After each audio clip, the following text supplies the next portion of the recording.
She was a mother, a teacher, and a friend. To her students, she was more than just an educator. She was a mentor, a guiding force who believed in pushing them toward success. In her community, she was respected, admired, and loved. But on a quiet summer evening, the walls of her home bore witness to something unspeakable. A tragedy that no one saw coming. A life full of promise, cut short.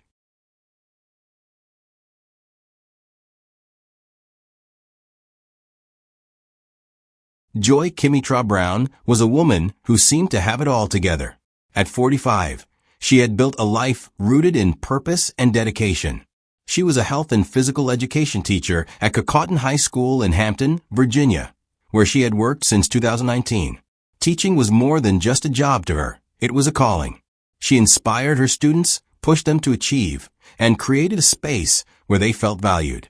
Beyond the walls of the school, Joi was also a successful real estate professional. She balanced her career with the responsibilities of motherhood, raising her preteen daughter with the same unwavering commitment she showed in her professional life. Those who knew her describe a woman full of life, warmth, and ambition. To her friends and family, she was the kind of person who could light up a room. She was strong, resilient, and always willing to help others.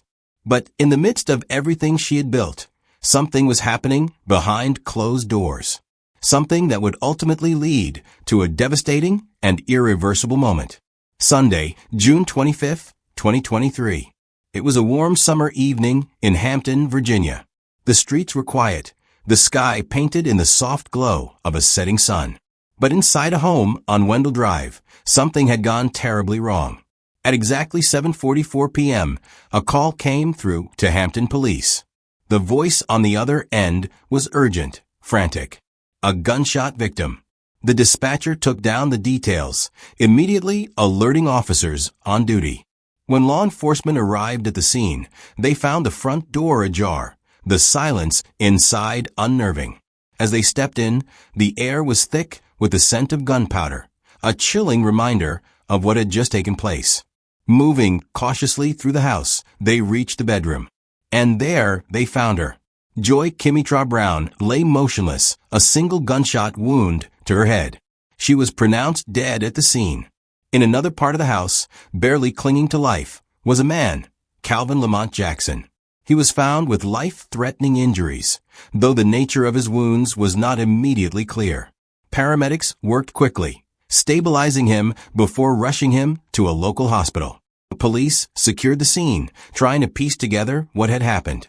There were no signs of forced entry, no evidence of a struggle beyond what was contained in that single, violent moment. And then a chilling realization. This wasn't the act of a stranger. The man found inside the home wasn't just anyone. He was Joi Brown's ex-boyfriend, the father of her child. The case was immediately classified as domestic-related. But what led to this moment? What happened inside that house in the hours leading up to the gunfire? And perhaps the most haunting question of all, was this inevitable? News of Joi Kimitra Brown's death spread quickly, sending shockwaves through the Hampton community. To those who knew her, it was unthinkable. The vibrant, caring woman who had dedicated her life to shaping young minds was gone, taken in an instant by an act of violence that no one wanted to believe was real. The halls of Courtroom High School, usually filled with the energy of students and the routine bustle of school life, now felt different, quieter, heavier.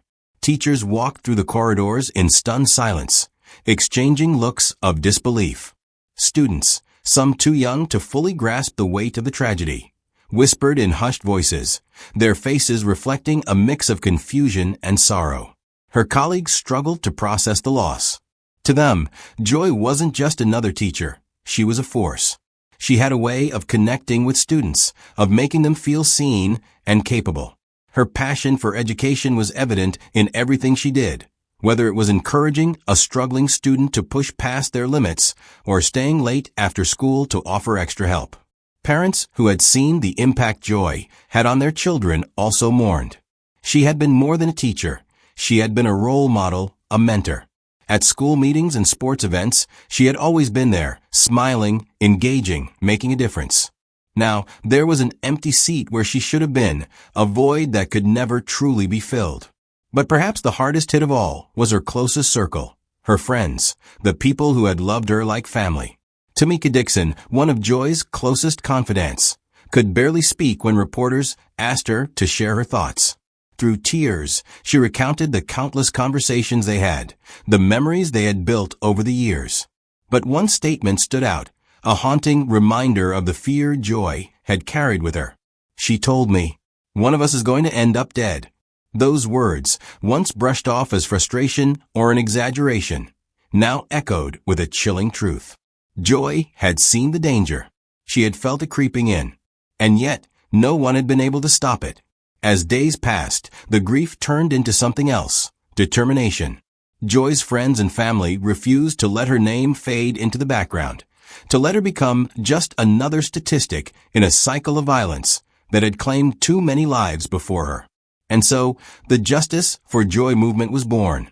At first, it was just a hashtag, a way for people to share their memories and demand answers. But soon, it became more.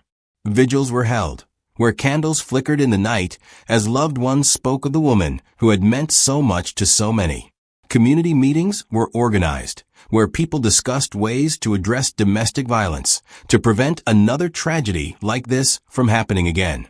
Justice for Joi wasn't just about one case. It was about awareness, about breaking the silence that so often surrounded domestic violence. It was about making sure that no one else ignored the warning signs, that no one else felt trapped in fear, believing that their cries for help would go unheard. As Joi's family and friends fought for answers, one thing became clear. They would not let her story end here. The world would remember Joi Kimitra Brown, not just for how she died, but for how she lived.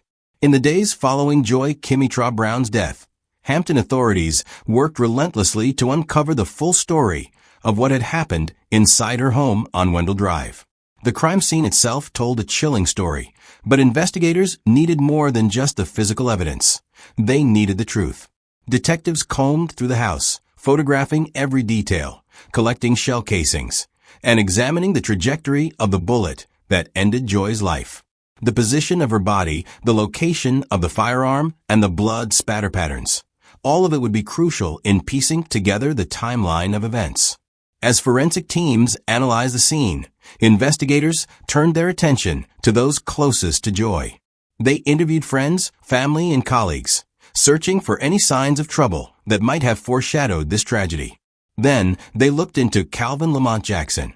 He was still in the hospital, recovering from his injuries. His condition had been critical when he was first found, but over time, he began to regain strength. Detectives prepared for the moment they could finally speak to him, hoping to get a first-hand account of what had happened that night. But before they could question him, they dug into his past, and what they found painted a troubling picture. Jackson wasn't just Joi's ex-boyfriend and the father of her child. He was a man with a history. Court records revealed that he was a convicted felon, a detail that would soon become critical in the charges against him. His past encounters with the law added weight to investigators' growing suspicions. And then, there was the chilling statement from Joi's close friend, Tamika Dixon, the moment when Joi had confided in her, expressing fear that one of us is going to end up dead. Had Joi seen this coming? Had there been warning signs? Investigators needed to determine whether this was a tragic moment of rage or something more calculated. Cell phone records, text messages, and call logs were meticulously examined. Did Joi reach out for help before that night? Were there messages between her and Jackson that hinted at growing tension? Forensic analysis of the firearm used in the shooting confirmed that it had been fired inside the house, reinforcing the theory that whatever happened had unfolded within those four walls. Ballistics reports were matched against Jackson's background. His previous criminal record made it illegal for him to possess a firearm in the first place. Then, the autopsy report confirmed what the police already suspected. Joi had been shot execution style. This was no accident. After months of gathering evidence and waiting for Jackson to recover, authorities were ready to act. On February 27, 2024, Calvin Lamont Jackson was formally arrested. There was no dramatic chase, no resistance. He turned himself in without incident. But the weight of what he was facing was undeniable. Prosecutors wasted no time filing charges, ensuring that Jackson would be held accountable for the violent crime that had taken Joi's life. He was charged with second-degree murder, indicating that while the act was intentional, it was not premeditated. Prosecutors believed that in the heat of the moment, Jackson pulled the trigger, ending Joi's life. Use or display of a firearm in the commission of a felony. The presence and use of a gun in the crime added another level of severity to his charges. Possession of a firearm by a convicted felon. As a previously convicted felon, Jackson was legally barred from owning or using a firearm. Discharging a firearm in an occupied building. Firing a gun inside a residence put everyone in the vicinity at risk, compounding the gravity of the crime. With Jackson now in custody, the focus shifted to what would come next. Would he claim self-defense? Would he plead guilty or take his chances in court? And most importantly, would Joi's family and friends finally get the justice they had been fighting for? The trial was approaching, and for many, it would be the moment of truth. The arrest of Calvin Lamont Jackson was only the beginning. The legal battle that followed would determine whether Joi Kimitra Brown's loved ones would see justice served or if the system would fail them. On April 2, 2024, the courtroom was filled with an air of quiet tension. The preliminary hearing was set to begin, a critical step in determining whether the case against Jackson was strong enough to proceed to trial. Family, friends, and supporters of Joi gathered, their presence a silent but powerful demand for justice. Some clutched small photos of her, a reminder of the life that had been taken too soon. The prosecution wasted no time presenting their case, laying out the key pieces of evidence they had meticulously gathered over the past several months. Crime scene photographs were displayed, each one a stark and unflinching look at the brutal reality of what had happened inside Joi's home. The autopsy report was read aloud, confirming the devastating nature of her injuries. The forensic analysis of the firearm, the lack of forced entry, and the recovered bullet casings all pointed to one undeniable conclusion. This had been an act of violence carried out at close range. Then came the testimonies. One of the most compelling witnesses was Tamika Dixon, Joi's close friend. She recounted the chilling conversation she had with Joi in the weeks leading up to her murder. The words, "One of us is going to end up dead," hung in the air like an unspoken verdict, further cementing the idea that Joi had felt trapped in a situation she knew could turn deadly. Another key testimony came from the neighbor, Jemer James, the man who had helped Tamika enter the house when she couldn't reach Joi. He described in vivid detail the moment they found Jackson inside, disoriented and injured, and the overwhelming horror of discovering Joi's lifeless body in the bedroom. His voice trembled as he spoke, his words painting a scene that no one in the courtroom would soon forget. The defense, however, had its own strategy. Jackson's attorney argued that the incident was not as clear-cut as the prosecution suggested. There were attempts to frame it as a crime of passion, a moment of heated conflict that spiraled out of control. The defense hinted at the possibility that Jackson may have acted in self-defense or that an unexpected confrontation had led to the fatal shooting. But with Joi unable to speak for herself, the prosecution was left to prove beyond a reasonable doubt what had truly happened inside that house. Despite the defense's efforts, the judge ruled that there was enough evidence to move forward. The case would now go before a grand jury on May 6, 2024. This was a significant step, one that would determine whether Jackson would be formally indicted and stand trial for Joi's murder. As the grand jury convened, the prosecution reinforced the weight of the charges. They argued that this was not just a tragic event, but a premeditated act of violence. They pointed to Jackson's criminal history, his illegal possession of a firearm, and the evidence suggesting that Joi had feared for her life long before that fateful night. When the decision came down, it was clear the case would move forward. Jackson was officially indicted, setting the stage for what would be a long and highly publicized trial. With trial dates looming, both sides prepared for the legal battle ahead. The prosecution sought to paint Jackson as a dangerous man with a history of violence, someone who had knowingly and willingly taken the life of the mother of his child. The defense, on the other hand, was expected to push for a lesser charge, potentially arguing that the shooting had not been intentional or that mitigating circumstances had played a role. As the trial date approached, the community braced itself for what was to come. The Justice for Joi movement gained even more traction, with advocates demanding a conviction that would reflect the true gravity of the crime.